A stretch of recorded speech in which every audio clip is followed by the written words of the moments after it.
What's up everybody, my name's Kyle DePepe. Welcome back to my personal finance channel. If you're new here, please hit that subscribe button, and if you're enjoying the content, give this video a thumbs up. But today we are going to be talking about Grayscale. And yes, I mean Grayscale Bitcoin Trust, Ethereum Trust, and a couple other digital asset trusts that they own, as well as why you might want to buy it, why you might not want to buy it, and just sort of like a general overview of how these funds work. So let's jump into it.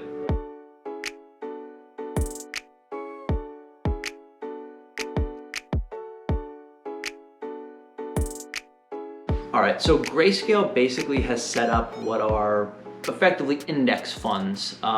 They accept investments from accredited investors. So an accredited investor is someone that makes over $200,000 a year or $300,000 as like couple. I think they have to have a net worth of like over $1 million, or they hold like their Series 765 or some sort of license, right? Securities license.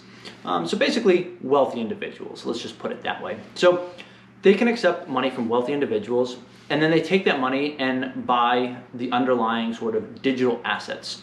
So the trusts that they have are either single asset trusts, and then they also have one trust that is basically a fund. So it's multiple digital assets. So it might be like Bitcoin, Ethereum, Ripple, like all within that one trust.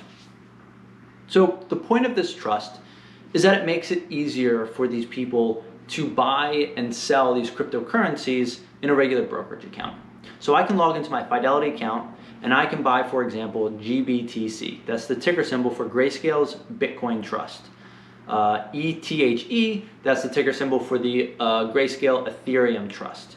So by doing it this way, I can just go into my brokerage account, buy the Bitcoin Trust, buy the Ethereum Trust, and in theory, it gives me exposure to the underlying price movement of Bitcoin or Ethereum, right?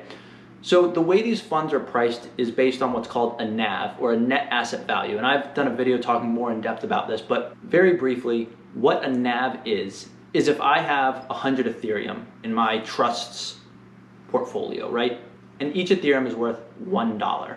Now, if I issue 100 shares that are publicly traded, then each of those shares should be worth $1, right? It should be equivalent to the Ethereum underlying. All right, so NAV is probably the most important thing to pay attention to. The NAV, at a very simple level, just says what the price of each share of the trust should be worth based on the total number of, let's just say, Bitcoin and the current Bitcoin price is.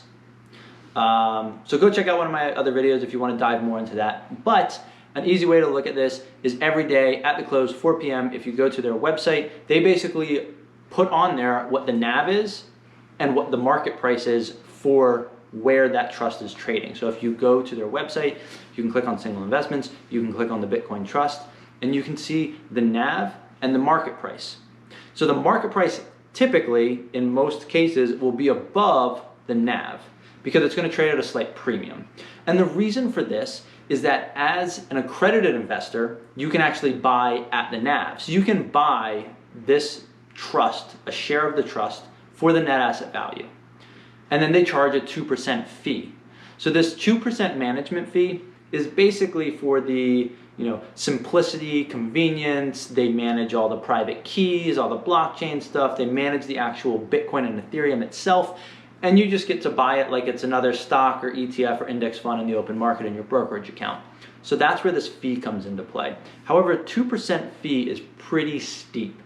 If you go in and look at just like another ETF, for example, like SPY, you'll see that it's usually a fraction of a percent.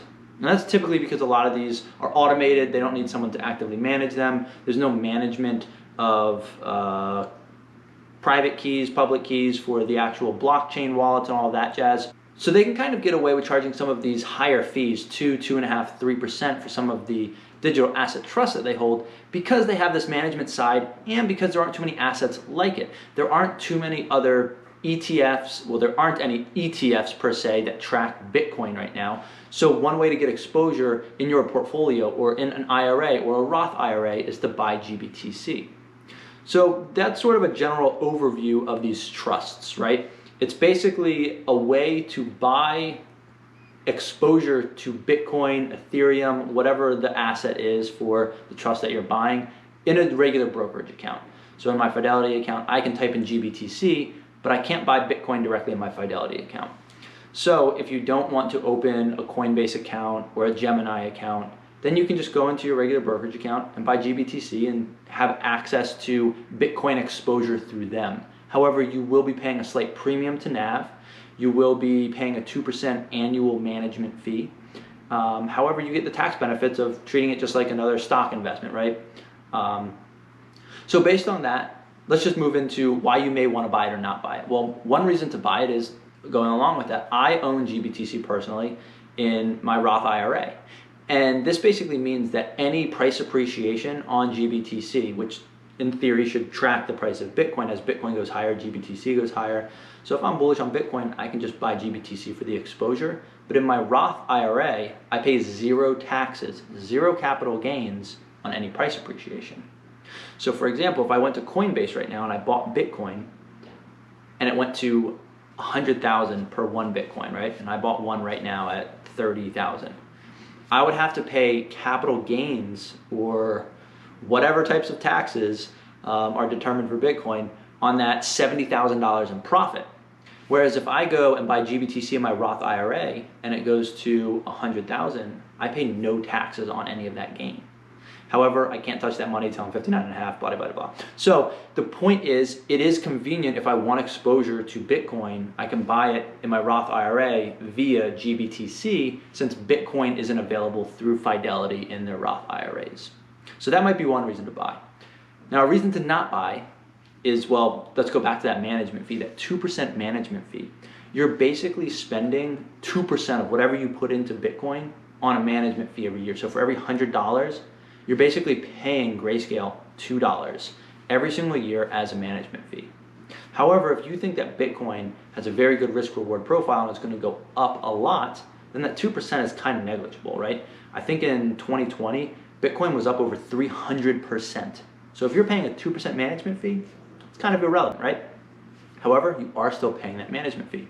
So another way to look at this is you may not want to pay that. So instead of buying GBTC, you can just open a Coinbase account and buy Bitcoin directly and forego that 2% management fee. Also, a reason you may not want to buy it is because it typically trades at a premium to the actual NAV. So for example, if Bitcoin was trading at 30,000 right now, it would be like if I charged you 33,000 per Bitcoin and then I could just go buy it for 30,000. I'm pocketing that $3,000 difference because you're paying a premium. So if you buy GBTC, you can see that the market price is higher than the NAV, which means you're effectively buying Bitcoin at a higher price than where it's actually trading. So instead, again, just go and buy Bitcoin. You can buy fractions of a Bitcoin. So even though it's trading at $30,000, you could still put just $100 or $200 into Bitcoin and own a fraction of a Bitcoin. That's kind of the benefit of Bitcoin, and that's how it was designed. So those are some reasons why you may not want to buy GBTC or ETHE or any other of the Grayscale trust type of assets out there. But some of the benefits in my case that I really like are that I'm able to get exposure to Bitcoin in my Roth IRA. Now there are more companies coming out with Roth IRA accounts where you can hold cryptocurrency, so Bitcoin, Ethereum, for example, directly in those Roth IRA accounts. However, I haven't explored that avenue, and this works for my case. Now at the same time, just because you're buying it at a premium, as long as Bitcoin price appreciates, well, the NAV's obviously going to appreciate as Bitcoin appreciates, and even if it were to prices were to converge back to price parity with the NAV, you would still be profitable as long as Bitcoin price went up over the long term. So you might pay a little bit of a premium now, but as long as Bitcoin doubles, triples, quadruples, well, as long as you're not paying 2 or 3 times whatever the NAV is, you still have a lot of buffer to make money. I hope that sort of helps explain sort of this Grayscale, Ethereum, Bitcoin trust type scenario, why you might want to buy it, why you might not want to buy it.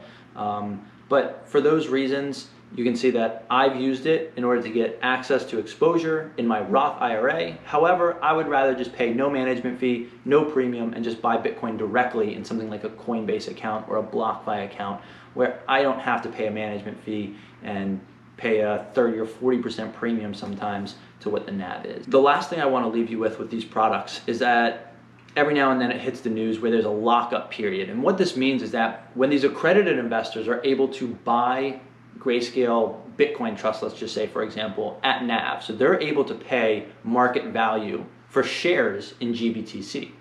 As an accredited investor, they have the ability to do this. But that means that their shares are locked up typically for at least a 6-month period. But after that 6 months, then all of these shares that were locked up can now flood the market. So sometimes people are saying that, well, when this happens, all of the people that are accredited investors that got these shares placed to them privately at market price or at NAV, they are now able to sell them in the open market, which can drive the price down of the actual trade. Thank you, Aston. So when all of these accredited investors whose lockup period has ended, they can now sell their shares. And selling obviously drives price lower or floods the market with excess shares, so the price can drop potentially. However, think of this as a buying opportunity to buy more GBTC. If all of these accredited investors want to sell suddenly and it drives the price down, well, that means there will be more price parity. The actual market price will probably get closer to the actual NAV. And at that point, you could buy it at less of a premium, right? And at the same time, there's more shares now in the market. It's a more liquid market. There's more shares outstanding. And then usually they do another round of private placement investing where more accredited investors can come in, buy it at the NAV, and then after another 6-month period, the lockup will be over. However, if these are long-term investors, they may not just be dumping right away. Like, it doesn't necessarily make sense, especially if Bitcoin trades down. They're probably not selling because they're gonna have to sell at even lower prices. Either way, I hope that helps sort of explain what Grayscale is, how these trusts work, the fees or premiums that you might pay, and why you may not want to buy it and just buy Bitcoin directly. But it gives you that benefit or ease of just buying it in your brokerage account as long as it's available. If you guys have any questions, leave them in the comments down below. But again, if you enjoyed this video, please give it a thumbs up, subscribe to the channel, and until next time, thanks for watching.